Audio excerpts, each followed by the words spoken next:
பாஜக மாநில தலைவர் அண்ணாமலை கேள்வி எழுப்பியிருக்கிறார். தேதி குறிப்பிடாமல் போராட்டத்தை அறிவித்திருந்தால் என்ன செய்திருப்பீர்கள் என்று அவர் கேள்வி எழுப்பியிருக்கிறார்.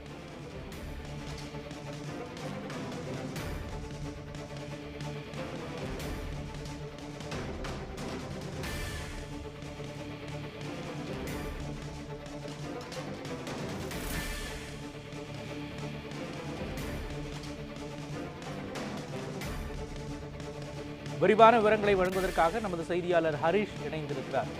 ஹரீஷ், குறிப்பாக பாஜகவின் போராட்டம் தொடர்பாக பாஜக மாநில தலைவர் அண்ணாமலை எழுப்பியுள்ள கேள்விகள் தொடர்பான விரிவான விவரங்களை நீங்க பதிவு பண்ணலாம். மோகன், தமிழக அரசின் ரூபாய் 1000 கோடிக்கான டாஸ்மாக் ஊழலை கண்டித்து இன்று சென்னையில் டாஸ்மாக் தலைமை அலுவலகத்தில் முற்றுகை போராட்டம் அறிவித்திருந்தோம். அதை தொடங்கி திமுக அரசு மூத்த தலைவர்களும் ஒருவரும் முன்னாள் ஆளுநருமான திருமதி தமிழிசை சவுந்தரராஜன் மற்றும் மாநில மாவட்ட நிர்வாகிகள் போராட்டத்தில் பங்கேற்றக்கூடாது என அவர்கள் வீட்டில் சென்றே சிறையடித்திருக்கிறார்கள். பல ஆண்டுகளாக ஒரே இடத்தில் பசி போட்டு ஒட்டியது போல் இருக்கும் ஆட்களை கொண்ட கீழ் மட்டத்தில் இருக்கும் அதிகாரிகளும் உங்கள் ஏவலுக்கும் பயன்படுத்தி கொண்டு இருக்கிறார்கள். அது மட்டும் இல்லாமல் ஜனநாயக ரீதியாக போராடும் அறிவித்து முற்றுகைய தேதியும் முன்னூரே அறிவித்துள்ளதால் உங்களால் இது போன்ற கோழைத்தனமான நடவடிக்கைகளும் எடுக்க முடியாது. அது மட்டும் இல்லாமல் தேசிய அறிவிக்காமல் திடீரென்று ஒரு நாள் நாங்கள் போராட்டத்தை முன்னெடுத்தோம், உங்களால் என்ன செய்ய முடியும்?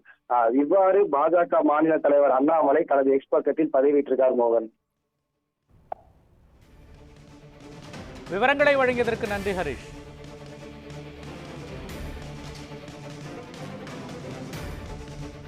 பாஜக மூத்த தலைவர் தமிழிசை சவுந்தரராஜன் உள்ளிட்டோர் வீட்டு சிறையில் வைக்கப்பட்டுள்ளனர் என்றும் பாஜக மாநில தலைவர் அண்ணாமலை குறிப்பிட்டிருக்கிறார். தேதி அறிவிக்காமல் திடீரென்று போராட்டத்தை முன்னெடுத்தால் உங்களால் என்ன செய்ய முடியும் என்றும் அவர் கேள்வி எழுப்பியிருக்கிறார். 1000 கோடி ரூபாய் டாஸ்மாக் ஊழல் நடைபெற்றதாக அதை கண்டித்து பாஜக முற்றுகை போராட்டம் அறிவித்துள்ளது. பாஜக நிர்வாகிகள் வீட்டு காவலில் வைக்கப்பட்டிருக்கும் நிலையில் தமிழ்நாடு அரசுக்கு பாஜக மாநில தலைவர் அண்ணாமலை கேள்வி எழுப்பியிருக்கிறார். தேதி குறிப்பிடாமல் போராட்டத்தை அறிவித்திருந்தால் என்ன செய்திருப்பீர்கள் என்றும் பாஜக மாநில தலைவர் அண்ணாமலை தமிழ்நாடு அரசுக்கு கேள்வியை எழுப்பியிருக்கிறார்.